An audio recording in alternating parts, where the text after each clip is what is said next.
Hey mates, welcome back to perfectly Padhaku. तो आज की इस वीडियो में हम डिस्कस करने जा रहे हैं चैप्टर 1, 2, 3 और मेरा नाम है तेजस्वी पटेल। तो चलिए शुरू करते हैं। अ लेटर टू गॉड, इस चैप्टर के ऑथर का नाम है जेएल फ्यूंटेस।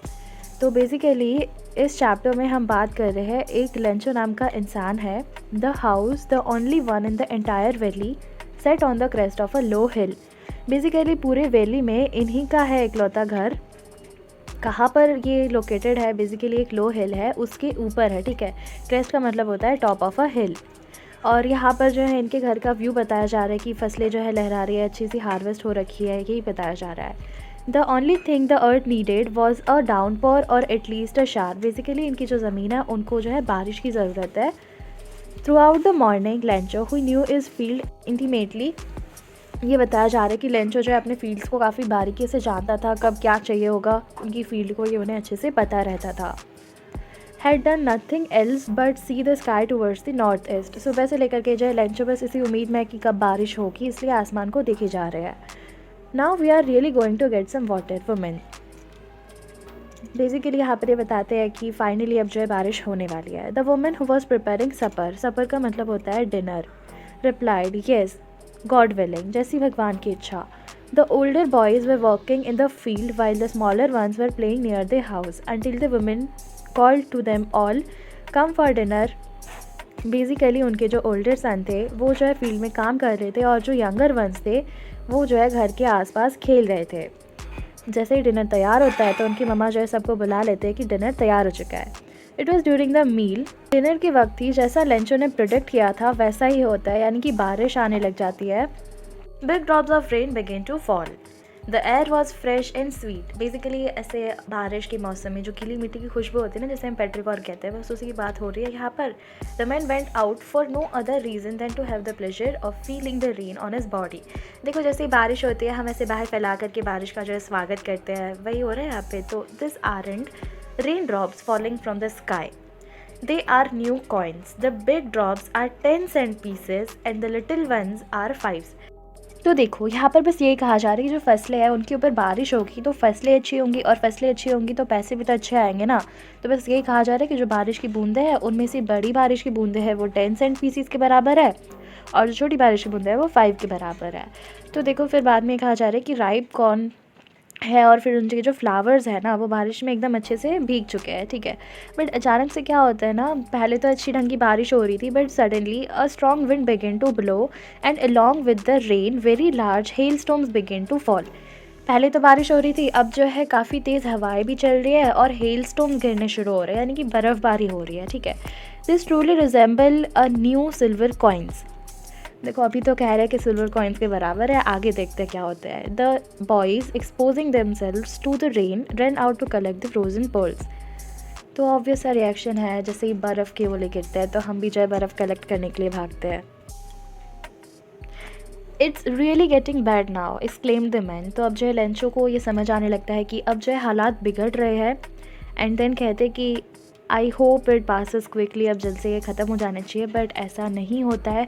करीबन 1 घंटे तक हेल स्टॉर्म जो है चलते हैं, एंड इसकी वजह से जो है इनके कॉर्न की जो फसलें होती है वो डिस्ट्रॉय हो जाती है। The field was white as if covered with salt. देखो मतलब जो पूरी फील्ड होती है ना वो इतनी भारी मात्रा में उसके ऊपर बर्फ़ जम जाता है ना, कैसे लगता है कि नमक से भर रखा है। तो इसके ऊपर लेंचो जो है काफ़ी ज़्यादा सैड हो जाता है। Lencho soul was filled with the sadness when the storm has passed. He stood in the middle of the field and said to his son, a plague of locust would have left more than this. यानी कि यहाँ पर Lencho का ये कहना है कि यदि इनके खेत में कीड़े भी पड़ जाते ना, देखो लोकस्ट जो है ऐसे इंसेक्ट होते हैं जो खेतों को बर्बाद कर देते हैं, ठीक है। तो ऐसा भी होता है ना, तभी भी इनके खेत में जो है ज़्यादा फसल बच जाती, लेकिन इन बर्फ़बारी की वजह से इनके पास कुछ भी नहीं बचा है। But in the hearts of all who lived in that solitary house in the middle of the valley there was a single hope, help from God. देखो सॉलिटरी हाउस, देखो इनका जो पूरा वैली था ना उसमें इन्हीं का इकलौता घर था, इसीलिए यहाँ पर सॉलिटरी हाउस लिखा गया है। तो इन सभी के मन में जो एक ही उम्मीद थी, अब भगवान की उम्मीद थी। देखो जिसका कोई नहीं होता उसका भगवान होता है। So don't be so upset even though this seems like a total loss, remember no one dies of hunger. तो यहाँ पर लेंचो कहते हैं कि इतना उदास होने की कोई ज़रूरत नहीं है, हाँ लेकिन हमारा बहुत ज़्यादा लॉस हुआ है, लेकिन इतनी बात याद रखनी चाहिए कि कोई भी जो है भूख की वजह से नहीं मरता है। All through the night, Lencho thought only of his one hope, the help from God, whose eyes, as he had been instructed, see everything, even what is deep in one's conscience. देखो conscience का मतलब होता है हमारी अंतर आत्मा, and inner sense of right and wrong. तो यहाँ पर लेंचो ये कह रहे हैं कि भगवान की जो नज़रें होती है वो सभी पर होती है, हमारी अंतरात्मा में क्या चल रहा है वो भी भगवान जो है जानते हैं। Lencho was an ox of man, यानी कि लेंचो जो है बहुत ही ज़्यादा मेहनतू इंसान था, पूरे दिन जो है अपनी फील्ड में बहुत ही ज़्यादा मेहनत करके काम करता था, लेकिन फिर भी जो है लेंचो को लिखना आता था। The following Sunday at daybreak he begin to write a letter which he himself would carry to town and place in the mail. It was nothing less than a letter to God. तो यहाँ से हमारी main story शुरू होती है। Lencho जो है यहाँ पर भगवान को जो है लेटर लिख रहे हैं। God, he wrote, if you don't help me, my family and I will go hungry this year. I need 100 pesos in order to sow my field again and to leave until the crop comes. Because the hailstorm। तो देखो यहाँ पर जो है Lencho लिखते हैं कि भगवान जी आप यदि हमारी मदद नहीं करोगे तो हमारा जो है परिवार जो है भूखा रह जाएगा। मुझे सिर्फ जो है 100 पैसोज़ चाहिए, जिससे कि मैं अपने खेतों को जो है जुताई कर सकता हूँ वापस से, और जब तक क्रॉप जो है वापस से आते हैं तब तक का गुजारा जो है मेरा 100 पैसों में हो जाएगा। और बाद में बताते हैं कि हेल स्टॉर्म की वजह से जो नुकसान हुआ है, जो हमने अब तक कहानी पढ़ी वही बताते हैं, ठीक है। He wrote to God on the envelope, envelope के ऊपर लिखते हैं टू गॉड, क्योंकि एड्रेस तो पता नहीं है ना, तो बस इतना लिखते हैं और फिर जो है इस लेटर को ड्रॉप कर देते हैं मेल बॉक्स में। One of the employees, who was a postman and also helped at the post office, went to his boss laughing heartily and showed him the letter to God. तो postman के पास में जो Lencho ने letter लिखा था वो आता है एंड वो अपने बॉस के पास जाता है एकदम हंसते हुए कि देखो हमारे पास जो है लेटर टू गॉड आया है। Never in his career as a postman had he known that address. उनको भी एड्रेस तो नहीं पता यार भगवान का। तो the post master fate amiable, amiable यानी कि एकदम फ्रेंडली सा, यानी कि जो पोस्ट मास्टर है ना काफ़ी खुशनुमा इंसान है, ठीक है। तो वो भी जो है उनका भी ऐसा रिएक्शन था, पहले तो वो हंस रहे थे लेकिन तुरंत ही but almost immediately he turned out serious. Basically उनको पहले तो वो हंस रहे थे, बाद में उनको तुरंत ही रियलाइज़ हो जाता है कि ये मजाक की बात नहीं है। And tapping the later on his desk commented, what a faith, I wish I had the faith of the men who wrote this letter. Lencho के जैसा काश मुझे भी ऐसा भरोसा होता भगवान के ऊपर। So in order not to shake the writer's faith in God, the postmaster came up with an idea. Answer the letter, but when he opened it, it was evident that to answer it he needed something more than goodwill, ink and paper. तो देखो यहाँ पर post master decide करते कि हाँ भाई answer तो कर देंगे हम लेटर को, लेकिन जब वो खोलते हैं ना तब उनको पता चलता है कि भाई उनको जो है गुडविल, इंक और पेपर से भी कुछ ज़्यादा देना है। क्या देना है? 100 पैसों देने हैं। पैसों की बात आ रही है यहाँ पे। देखो पहले तो उन्होंने ऐसे सोचा था कि हाँ भाई थोड़ा बहुत लिख देंगे कि हाँ मतलब आपके साथ अच्छा होगा, ऐसे करके पॉजिटिव सा कुछ लिख देंगे, but he stuck to his resolution. देखो फिर भी जो है हार नहीं मारनी है पोस्ट मास्टर ने। He asked for money from his employees से पैसे मांग रहे हैं, खुद की सैलरी का पार्ट दे दिया इन्होंने, अपने दोस्तों से भी पैसे निकलवाए for an act of charity. It was impossible for him to gather the 100 pesos. उनके लिए जो है 100 पैसों इकट्ठा करना थोड़ा सा इम्पॉसिबल था, बट तभी भी उन्होंने जो है करीबन आधे से ज़्यादा पैसा जो है उन्होंने इकट्ठा किया। He put the money in an envelope address to Lencho and with it a letter containing only single word as a signature God. God के नाम पर जो उन्होंने पैसे जो है भेज दिए। अगले संडे जो है लेंचो काफ़ी जल्दी आ जाते हैं ये पूछने के लिए कि भाई उनके लिए कोई लेटर आया है कि नहीं, और पोस्टमैन जो है खुद अपने हाथों से जो है लेंचो के हाथ में वो लेटर पकड़ाते हैं। उनको जो है एक कंटेनमेंट था, सेटिस्फेक्शन था लाइफ में, उनको ना ये सेटिस्फेक्शन रहेगा कि नहीं हमने जो है किसी इंसान का जो है भला किया था, पूरी ज़िंदगी भर ये सोचेंगे। तो वो ऑब्वियसली लेंचो का रिएक्शन देखना चाहते हैं। Lencho showed not a slightest surprise on seeing the money. Such was his confidence. Lencho को इतना ज़्यादा भरोसा था भगवान पर कि उन्हें मतलब बिल्कुल भी सरप्राइज़ नहीं हुआ ऐसे कि हाँ पैसे तो देने ही थे भगवान ने। But he became angry on when he counted the money. अब उनको गुस्सा आ गया, मतलब पैसे जब काउंट किए तो गुस्सा क्यों आया ये आगे हम पढ़ेंगे। God could not have made a mistake nor could he have denied Lencho what he had requested. तो लेंचो यहाँ पर सोचते हैं कि भगवान से गलती तो हो नहीं सकती और भगवान पैसे देने के लिए मना क्यों ही करेंगे, उनके पास थोड़ी ना कोई कमी है। Immediately Lencho went up to the window to ask for a paper and ink. तो विंडो के पास में जाते हैं लेंचो पेपर और इंक के लिए। तो यहाँ पर जो है काफ़ी डिटेल में बताया गया है कि लेंचो जो है पब्लिक राइटिंग टेबल पर जाते हैं, लेटर लिखना स्टार्ट करते हैं और उनके चेहरे पर ना कुछ ऐसा सा एक्सप्रेशन था, काफ़ी गुस्से में टाइप का एक्सप्रेशन था। और जब वो लेटर लिखना फिनिश करते हैं उसके बाद में वापस से विंडो पर जाते हैं, स्टैम्प खरीदते हैं, उसको लिख करते हैं और जैसे हम ना चिपकाते वक्त क्या करते हैं, ऐसे मुक्का मार के चिपकाते हैं ना, वैसे करके चिपकाते हैं। The moment the letter fell into the mailbox, the postmaster went to open it. So obviously excitement तो होगा कि मतलब ऐसा तो क्या होगा कि इंसान इतना गुस्से में आ गया, तो तुरंत से जा कर के देखते हैं, लेटर को खोलते हैं। तो उसमें लिखा था कि God of the money that I asked for only 70 pesos reached me. देखो 70 pesos उनके पास पहुँचे, उसमें कहा था ना कि आधे से ज़्यादा पैसे हैं, तो 70 pesos थे, ठीक है। सेंड मी द रेस्ट, भगवान जी दूसरे जो बचे हुए पैसे वो भी भेजिए जल्द से जल्द, क्योंकि मुझे उसकी सख्त ज़रूरत है। But don't send it to me through the mail because the post office employees are a bunch of crooks. हे भगवान, क्या लिख दिया लेंचो ने। तो यहाँ पर ये कह रहे हैं लेंचो कि भगवान जी आप पैसे जो है भेजेंगे तो मेल से मत भेजिएगा, क्योंकि वहाँ के जो ऑफिस के एम्प्लॉयज़ है ना वो बंच ऑफ क्रुक्स है। क्रुक्स का मतलब होता है बेईमान इंसान, यानी कि जो एम्प्लॉयज़ है ना वो पैसे खा गए मेरे सारे। तो चलिए फिर इसी के साथ में हम स्टार्ट करते हैं अपना सेकंड चैप्टर, जिसका नाम है Nelson Mandela long walk to freedom. तो बेसिकली इस चैप्टर के राइटर का नाम है नेल्सन रोहिलाला मंडेला। तो यहाँ पर बिफोर यू रीड में हमें बताया गया है अपार्थाइड का मतलब। यहाँ पर एक डेफिनेशन दी हुई है कि apartheid is a political system that separates people according to their race. जो भी रेशल डिस्क्रिमिनेशन होता है ना, गोरे और काले का जो भेदभाव होता है ना, बस उसी को अपार्थाइड कहा जाता है। यहाँ पर एक क्वेश्चन भी है कि कौन सी कंट्री में रिसेंटली ये सिस्टम को फॉलो किया जाता था। तो हमारा सही आंसर हो जाएगा south Africa.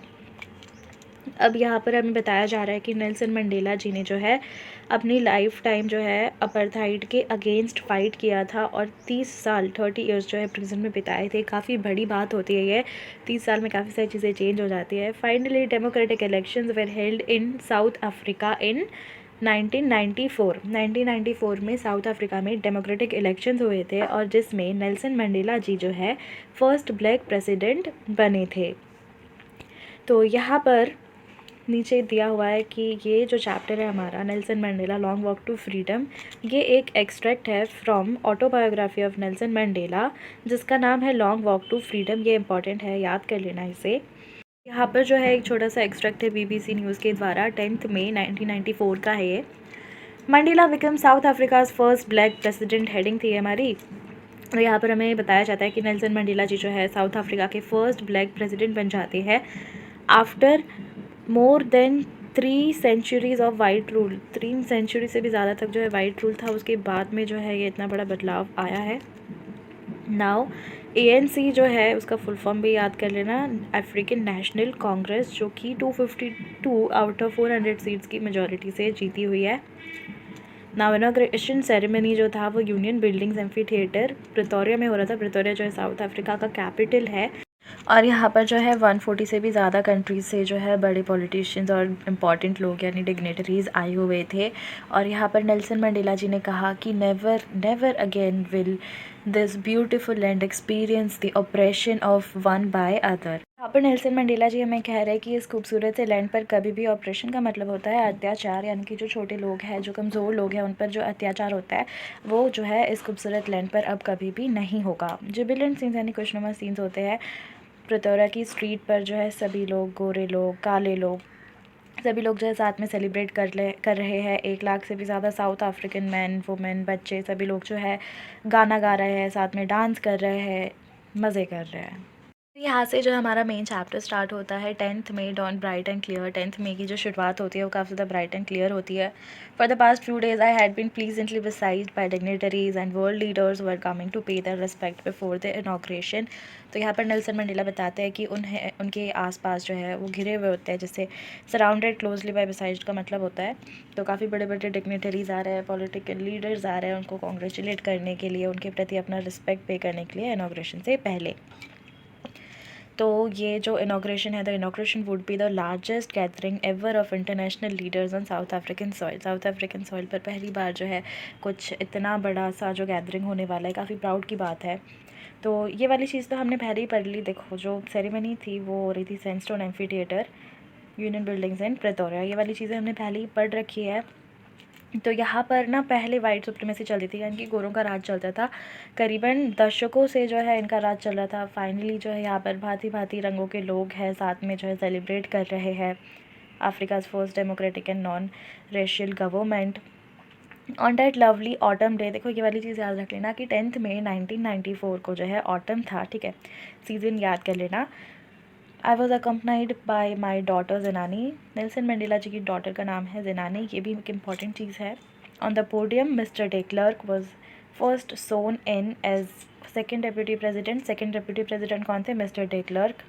Then Thabo Mbeki was sworn in as first deputy president. उसके बाद में जो थैबो मैबकी जो है उन्होंने शपथ ग्रहण की फर्स्ट डेप्यूटी प्रेसिडेंट के तौर पर। उसके बाद में जो है नेल्सन मंडेला जी की चांस आती है और फिर वो जो है प्रण लेते हैं कि वो कॉन्स्टिट्यूशन का जो है पालन करेंगे। उसके बाद में जो यहाँ के लोग हैं उनके प्रति समर्पण रहेंगे, उनकी भलाई के लिए काम करेंगे पूरे जीवन। To the assembled guest and the watching world I said, today all of us do by our presence here confer glory and hope to newborn liberty। यानी कि नेल्सन मंडेला जी कहते हैं कि आज हम सभी की उपस्थिति में जो है ये जो न्यूबॉर्न लिबर्टी है, नई आज़ादी जो हमें प्राप्त हुई है। कन्फर का मतलब होता है टू गिव, यानी कि ग्लोरी का मतलब होता है रिस्पेक्ट करना। तो आज जो है हम अपनी जो ये न्यूबॉर्न लिबर्टी है उसके प्रति जो है अपना सम्मान देते हैं, अपनी उम्मीद जो है हम देते हैं। Out of the experience of an extraordinary human disaster that lasted too long must be born a society of which all humanity will be proud. जो हमने एक्सपीरियंस किया है एक्स्ट्रा ऑर्डिनरी ह्यूमन डिज़ास्टर, जो कि काफ़ी ज़्यादा समय तक चला, और अब जो है एक नई सोसाइटी का निर्माण हुआ है जिसके ऊपर सारी ह्यूमैनिटी को जो है प्राउड फील होगा। We, who were outlaws not so long ago, have today been given the rare privilege to be host to the nations of the world on our own soil। तो यहाँ पर Nelson Mandela जी कहते हैं कि देखो outlaws का मतलब क्या होता है ना, कि यहाँ पर साउथ अफ्रीका में अपार्थाइड सिस्टम फॉलो किया जाता था ना, तो इसीलिए काफ़ी सारी कंट्रीज़ ने जो है इनसे डिप्लोमेटिक रिलेशंस को ब्रोकन ऑफ कर दिया था। तो यहाँ पर कहते हैं कि पहले ऐसी हमारी स्थिति थी और अब जो है हमें एक रेयर प्रिविलेज मिला है कि हम जो है होस्ट कर रहे हैं इतने सारे नेशंस को। हमारी मिट्टी पर जो है इतने सभी बड़े पॉलिटिशियंस, डिग्निटरीज़ आए हुए हैं। हमारी जो कॉमन विक्ट्री है जस्टिस के लिए, पीस और ह्यूमन डिग्निटी के लिए, उसको हमारे साथ में सेलिब्रेट कर रहे हैं। ये हमारे लिए बहुत ही ज़्यादा गर्व की बात है। और यहाँ पर जो है नेल्सन मंडेला जी जो है सबको थैंक यू भी कहते हैं, तहे दिल से आभारी है ऐसे करके कहते हैं। We have at last achieved our political emancipation. Emancipation मतलब कि फ्रीडम होता है, तो पॉलिटिकल फ्रीडम हमें फाइनली मिल चुकी है। अब we pledge ourselves to liberate all our people from the continuing bondage of poverty, deprivation, suffering, gender and other discrimination. तो यहाँ पर नेल्सन मंडेला जी जो है प्रण लेते हैं खुद से कि वो सभी लोगों को जो है आज़ादी दिलाएंगे, गरीबी से छुटकारा मिलाएंगे, डेप्रीवेशन यानी कि उन्हें हक के लिए जो लड़ाई करेंगे, हक जो है उनको जितने भी हक होते हैं ना लोगों के वो सारे दिलवाएंगे। सफरिंग, जेंडर जो है जेंडर डिस्क्रिमिनेशन हो या कोई भी किसी भी प्रकार का डिस्क्रिमिनेशन अब इस खूबसूरत ज़मीन पर नहीं होगा। और ये वाली लाइन हमने पढ़ ली नेवर नेवर वाली, तो कि अब जो है ऑपरेशन इस खूबसूरत ज़मीन पर जो है वापस से नहीं होगा। The sun shall never set on so glorious a human achievement. अब जो ये ह्यूमन अचीवमेंट है बरकरार रहेगा, यहाँ का जो सूरज कभी नहीं ढलेगा। Let freedom reign, God bless Africa. A few moments later, we all lifted our eyes in awe as a spectacular array of South African jets। तो कुछ ही क्षणों में हमने जो अपनी नज़रें ऊपर की, एक बहुत ही सुंदर सा नज़ारा था। आसमान में साउथ अफ्रीकन जेट्स थे, हेलीकॉप्टर्स थे और ट्रूप कैरियर्स थे, जो कि काफ़ी अच्छे से एक परफेक्ट फॉर्मेशन में उड़ रहे थे। ठीक है, it was not only the display of pinpoint precision and military force but a demonstration of military's loyalty to democracy, to a new government that had been freely and fairly elected. तो वो लोग ऐसा इसलिए नहीं कर रहे थे कि वो इस चीज़ में परफेक्ट थे और ये दिखाने के लिए नहीं कर रहे थे, वो ये डेमोन्स्ट्रेट करना चाहते थे अपनी लॉयलिटी टुवर्ड्स दी डेमोक्रेसी। जो नई गवर्नमेंट है उसके प्रति अपनी जो लॉयलिटी है उसको डेमोन्स्ट्रेट करने के लिए ये सब किया जा रहा था। Only moments before, the highest generals of South African Defence Force and Police south Africa के डिफेंस फोर्स के जो हाईएस्ट जनरल्स थे, पुलिस थे, जिनकी छाती पर जो है रिबन्स थे, मेडल्स थे, उन सभी ने जो है सैल्यूट किया नेल्सन मंडेला जी को और उनकी लॉयल्टी को प्लेज किया उनके प्रति। I was not unmindful of the fact that not so many years before they would not have saluted but arrested me. देखो, नॉट अनमाइंडफुल से कंफ्यूज मत हो जाना, इसका मतलब अवेयर ऑफ। तो नेल्सन मंडेला जी बिल्कुल इस बात से अवेयर थे कि कुछ सालों पहले यदि ये लोग मुझसे मिलते तो सैल्यूट नहीं करते, मुझे अरेस्ट कर लेते। थग life of Nelson Mandela. Finally, a chevron of Impala jets left a smoke trail of black, red, green, blue and gold of the new South African flag. तो बेसिकली ये सारे कलर्स ये भी याद कर लेना साउथ अफ्रीकन फ्लैग के। चेवरन का मतलब होता है pattern in the V shape. Basically यहाँ पर जो है साउथ अफ्रीका का फ्लैग बनाया जा रहा था इन सभी कलर के धुएँ को छोड़ करके। तो बेसिकली इस दिन जो है वाइट लोग अपना नेशनल एंथम गा रहे थे, निकोल से सिकेल आई अफ्रीका, और जो ब्लैक लोग थे वो अपना नेशनल एंथम गा रहे थे, डी स्टेम। इन दोनों ही लोगों को दूसरे का नेशनल एंथम नहीं आता था, लेकिन मन में ये जानते थे कि कुछ ही दिनों में जो है इनको दूसरों का नेशनल एंथम भी आ जाएगा। ठीक है, तो जो ये दिन था ना, जो प्रेजेंट की हम बात करें 10 मई 1994, जो जिस दिन इनॉग्रेशन था, उस दिन नेल्सन मंडेला जी जो है थोड़ा सा ओवरवेल्म्ड हो गए, भावुक से हो गए, जो हिस्ट्री को याद करते हैं। तो जो एंग्लो बोयर वॉर था ना, उसके कुछ सालों में वाइट लोगों ने जो है साथ में मिल कर के रेशियल डोमिनेशन वाले सिस्टम को लाया था। डार्क लोगों को उनके ही लैंड पर जो है अत्याचार करते थे, ऑपरेशन होता था। तो ये जो है दुनिया में सबसे ज़्यादा इनह्यूमन यानी कि मानवता के ख़िलाफ़ माना जाता है। और अभी जो है प्रेजेंट की बात करें हम, तो नेल्सन मंडेला जी कहते हैं, देखो यहाँ पे एज प्रॉपर नहीं बताई, 8th डिकेड बताया, यानी कि करीबन 70 से लेकर के 79 तक की एज रही होगी। अब जो है अफ्रीका की धरती पर लोगों के साथ में बिल्कुल भी रेशियल डिस्क्रिमिनेशन नहीं होता, सभी कलर के लोग जो है एक साथ में रहते हैं, उनके सभी के हक जो है उन्हें दिए जाते हैं। तो ये जो दिन है काफ़ी सारे लोगों के सेक्रीफाइसेस की वजह से आया है। और नेल्सन मंडेला जी जो कहते हैं कि इन सभी करेजियस लोगों के, एक्स्ट्रा ऑर्डिनरी लोगों का जो है खुद को जो है सम मानते हैं। और यहाँ पर नेल्सन मंडेला जी कहते हैं कि उन्हें बहुत ज़्यादा दुख है इस बात का कि ये जो है इन सभी एक्स्ट्रा ऑर्डिनरी लोगों को जो है नेल्सन मंडेला जी थैंक नहीं कर पाए, और ये लोग जो है इन्होंने जो इतनी मेहनत की उसका जो है मेहनत उनकी जो रंग लाई वो देख नहीं पाए। इस बात का जो नेल्सन मंडेला जी को काफ़ी ज़्यादा दुख होता है। तो यहाँ पर नेल्सन मंडेला जी कहते हैं कि इस अपार्थाइड सिस्टम ने जो है मेरे देश के लोगों को जो है एक ऐसा ज़ख्म दिया है जिससे जनरेशन्स नहीं तो एटलीस्ट कुछ साल तो लगेंगे ही ठीक होने में। बट इसका एक अनइंटेंडेड इफ़ेक्ट भी है। भले ही बहुत ज़्यादा ऑपरेशन फेस करना पड़ा, बट इसकी वजह से हमें बहुत ही महान लोग मिले, जैसे कि the Oliver Tambos, the Walter Sisulus, the Chief Luthulis, the Yusuf Dadoos, the Bram Fischers, the Robert Sobukwes of our time, man of such extraordinary. तो ये है वो रिस्पेक्टेड लोग।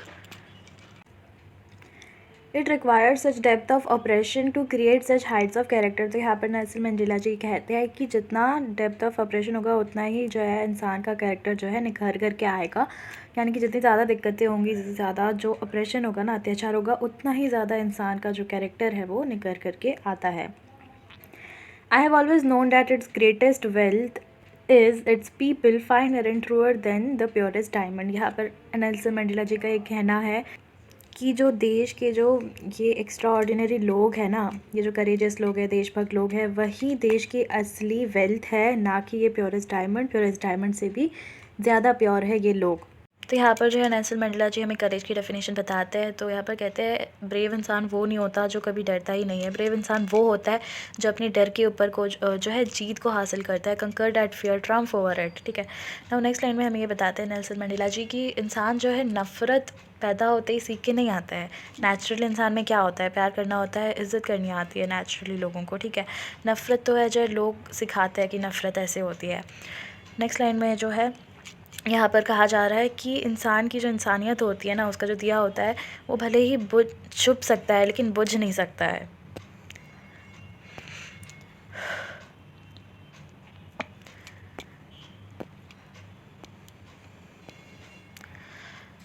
In life, every man has twin obligations to his family, to his parents, to his wife, and children. तो यहाँ पर Nelson Mandela जी कहते हैं कि हर किसी इंसान पर जो है ट्विन ऑब्लिगेशंस होती है, यानी कि दो जो है इनकी मेन ड्यूटी होती है, एक फैमिली के प्रति होती है और दूसरी देश के प्रति होती है। लेकिन अफ्रीका में जो भी काले लोग हैं उनके लिए इन दोनों ही ट्विन ऑब्लिगेशंस को फॉलो करना बहुत ज़्यादा मुश्किल है। इफ़ कोई ऐसा करता है तो उन्हें पनिश किया जाता है और आइसोलेटेड यानी कि अलग कर दिया जाता है। और इफ़ यदि आप अपनी फैमिली के प्रति अपनी ड्यूटी निभाने जाते हो तो देश रह जाएगा, और देश के प्रति करोगे तो फैमिली रह जाएगी। और यहाँ पर नेल्सन मंडेला जी कहते हैं कि I was not born with a hunger to be free, I was born free. देखो सबसे पहले तो इनको ना ये इल्यूजन था कि इनके पास फ्रीडम है बचपन में, क्योंकि बचपन में क्या ही होता है, लाइक अपनी जो इनकी जो माता जी थी, इनकी जो कुटिया थी, इसके आसपास में भागना, ये फ्रीडम ही है ना, मतलब आप आसपास घूम सकते हो, घूम फिर सकते हो, ये फ्रीडम थी इनके लिए। लेकिन जैसे जैसे ये बड़े होते हैं इनको समझ में आता है कि नहीं, ये मेरा जो है भ्रम था, इल्यूजन था इनका। आगे चल कर के ये डिस्कवर करते हैं कि ये फ्री नहीं है। तभी भी आगे चल कर इनको जो फ्रीडम चाहिए है वो इतनी चाहिए कि वो रात भर बाहर रह सके, जहाँ मर्ज़ी वहाँ जा सके। बट आगे चल कर के इनको रियलाइज़ होता है कि ये अकेले नहीं है जिसके पास फ्रीडम नहीं है। इनके जैसे और भी जो भी ब्लैक इनके जो भाई बहन हैं वो भी फ्री नहीं है। और जिस दिन इनको ये रियलाइज़ होता है उसी दिन वो जो है ANC ज्वाइन कर लेते हैं, यानी कि अफ्रीकन नेशनल कांग्रेस। और इस दिन जो है इनकी फ्रीडम की जो भूख है ना वो काफ़ी ज़्यादा इंक्रीज़ हो जाती है। तो यहाँ पर जो नेल्सन मंडेला जी कहते हैं कि उन्हें जो है आज़ादी की जो भूख थी उसकी वजह से पहले जो है वो थोड़े से डरे हुए इंसान थे, लेकिन अब जो है वो बोल्ड हो चुके हैं। पहले जो है लॉ को फॉलो करते थे, अब जो है क्रिमिनल हो चुके हैं। उन्हें जो है करीबन 30 ईयर्स तक जो है प्रिजन में रहना पड़ा था, ये भी याद रख लेना। दे turned a family loving husband into a man without a home. एकदम घर गृहस्थी वाले इंसान थे, लेकिन फिर जो है बाद में इनको मॉन्क की ज़िंदगी जो है जीनी पड़ी थी। यहाँ पर नेल्सन मंडेला जी कहते हैं कि फ्रीडम इज़ इंडिविजिबल। देखो ऐसा नहीं होता ना कि फ्रीडम मुझे ज़्यादा है आपको कम है, फ्रीडम सभी को बराबर होती है। यहाँ पर एक और चीज़ कही गई है कि यदि मेरे जो लोग हैं, जो ब्लैक पीपल है, वो यदि बंधन में है तो मैं भी बंधन में हूँ। I knew that the oppressor must be liberated just as surely as the oppressed. The man who takes away another man's freedom is a prisoner of hatred. देखो जो भी अत्याचारी है ना वो भी एक बंधन में है। किसके बंधन में? नफ़रत के बंधन में है। जो छोटी सी सोच है ना उस इंसान की, उसके बंधन में है, वो भी कोई आज़ाद नहीं है। I am not truly free if I am taking away someone else freedom. किसी और की आज़ादी आप छीन रहे हो तो आप टोटली फ्री नहीं हो। The oppressed and the oppressor alike are robbed of their humanity. जो अत्याचार जो सह रहा है और जो अत्याचारी है वो दोनों ही जो है, उन दोनों में ही कमी है इंसानियत की। तो इसी के साथ में हमारा सेकंड चैप्टर भी कंप्लीट होता है। इसके साथ स्टार्ट करते हैं हमारा थर्ड चैप्टर, जिसका नाम है टू स्टोरीज अबाउट फ्लाइंग। ये चैप्टर जो है 2 पार्ट्स पे डिवाइडेड है। फर्स्ट पार्ट का नाम है हिज फर्स्ट फ्लाइट, जिसके ऑथर का नाम है Liam O'Flaherty, and second part का नाम है ब्लैक एरोप्लेन, फ्रेडरिक फोर्सेट। तो बेसिकली फर्स्ट पार्ट में हम ये जानेंगे कि एक यंग सीगल होता है जिसको उड़ने से बहुत डर लगता है, तो वो अपने डर को कैसे जीतता है, बस यही देखना है हमें फर्स्ट पार्ट में। तो चलिए शुरू करते हैं। फर्स्ट पार्ट का नाम है his first flight. The young seagull who was alone on his ledge. तो लेज कुछ ऐसा सा दिखाई देता है, ठीक है, यहाँ पर अकेला सा सीगल था। His 2 brothers and sister had already phloem away the day before. तो इसके भाई बहनों को जो है ऑलरेडी उड़ना आ चुका है और ये जो है एक दिन पहले ही सीख चुके हैं। He had been afraid to fly. अब देखो इसके भाई बहन तो उड़ गए, ये बेचारा डर के मारे रह गया। Somehow when he had taken a little run forward to brink of the ledge and attempted to flap his wings, he became afraid. The great expanse of sea stretched down beneath and it was such a long way down, miles down. तो देखो इसने हिम्मत करके जो है आगे तो गया, लेकिन नीचे देखता है तो इतनी ज़्यादा हाइट है, ऊपर से समुद्र भी इतना ज़्यादा फैला हुआ है। तो क्या होता है, ये बेचारा डर जाता है। अब डर गया तो घर गया। देखो डर के मारे फिर क्या करते हैं ना, ये जो लेज होता है ना उसके पास में एक होल होता है, उसके अंदर जो है छुप जाता है और पूरी रात जो है वहीं पर बिताता है। एंड ये भी चीज़ इंपॉर्टेंट है, लाइक पूछते एग्ज़ाम में कि उसको डर क्यों लगता था, तो उसे ऐसा लगता था कि he felt certain that his wings would never support him. उसके विंग्स जो है उसको सपोर्ट नहीं करेंगे, ये उसका एक मेन रीज़न था उसके डरने का। Even when each of his brothers and his little sister whose wings were far shorter than his own ran to the brink, flapped their wings and flew away. तो देखो इसकी जो भाई थे और इसकी जो छोटी बहन थी उसके तो इससे भी छोटे वाले पंख थे, तभी भी जो है उड़ जाते थे, बट ये बेचारा रह जाता था। His father and mother had come around, calling to him shrilly, upbraiding him, threatening to him starve on his ledge unless he flew away, but for the life of him he could not move. तो देखो हमें भी जो घर में से कहते हैं पढ़ लो वरना तुम्हारा कुछ नहीं होगा, वैसे ही जो है जो कि यंग सीगल है उसके भी माता पिता उसके पास में जाते हैं, उसको कहते हैं कि देखो उड़ना सीख लो वरना भूखे रह जाओगे, ठीक है। दैट वॉज 24 आवर्स अगो, ये भी एक दिन पहले हुआ था। अभी तो उसको कोई मिलने भी नहीं आया, कोई देखने भी नहीं आया बेचारे को। The day before all long he had watched his parents flying about with his brother and sister perfecting them in the art of flight. तो बेसिकली अभी जो है ये एक दिन में देख रहा है कि इसके जो पेरेंट्स हैं इसके भाई बहनों को जो है सिखा रहे हैं परफेक्टली उड़ना कैसे, वो सिखा रहे हैं, यानी कि स्किम करना सिखा रहे हैं, ऐसे कुछ होता है स्किम, ठीक है। फ़िश के लिए डाइव करना सिखा रहे हैं। In fact, he had in fact seen his older brother catch his first herring एक फिश होती है, ऐसे से दिखाई देती है, and ever it फिश भी पेल गया इसका भाई, standing on a rock while his parents circled around raising a proud cackle. Obviously parents को तो उसके बाद प्राउड होगा ही। And all the morning the whole family had walked about on the big plateau midway down the opposite cliff. तो basically जिस Cliff पर ये रह रहा है ना यंग सीगल, उसके सामने अपोजिट में एक दूसरा क्लिफ है, वहाँ पर ये लोग जा रहे हैं और उसको जो है इसको टॉन्ट मारते हुए जा रहे हैं, देख तू रह गया, उड़ना नहीं सीखा तूने इसलिए। The sun was now ascending the sky, blazing on his ledge that faced the south. He felt the heat because he had not eaten since previous nightfall. तो देखो तो बेचारे ने रात से खाना भी नहीं खाया, ऊपर से जो है ये सूरज की रोशनी इसी की ओर आ रही है, गर्मी भी और बढ़ रही है, ठीक है। He stepped slowly out the brink of the ledge and standing on one leg with other leg hidden under the wing, one eye closed, then the other, and pretended to be falling asleep. देखो मतलब अब जो है sympathy के लिए क्या कर रहा है ना, एक आँख बंद कर रहा है, एक पाँव ऊपर ले रहा है, इस तरीके से नाटक कर रहा है कि इसको नींद आ रही है, ठीक है। बट फिर भी इसके फैमिली वाले भी बड़े ऐसे इग्नोर कर दिया, but still they took no notice to him. He saw his two brothers and his sister lying on the plateau dozing with their heads sunk into their necks. तो देखो ये अपने भाई बहनों को देखता है मस्त आराम से पड़े हुए होते हैं अपनी गर्दन को ऐसे सिकोड़ विकोड़ करके। His father was preening the feathers. देखो प्रीनिंग होता है मेंटेन करते हैं ना, ये बर्ड्स ऐसे करते हैं, ठीक है, आपने देखा होगा नॉर्मली बर्ड्स को ऐसा करते हुए।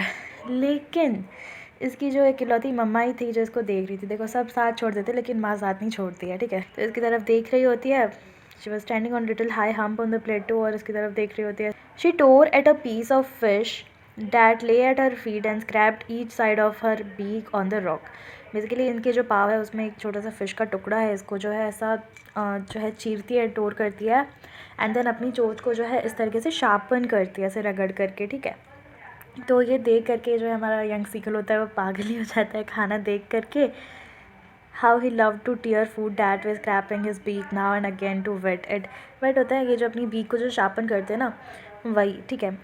तो इसको याद आ जाता है कि किस तरीके से वो फिश को ऐसे तोड़ा करता था, उसको ऐसे कुछ ऐसा याद आ जाता है। गा गा गा ही क्राइड, एकदम खुशी से गा गा के ये जा रहा है ये। His mother had picked up a piece of fish and was flying across him.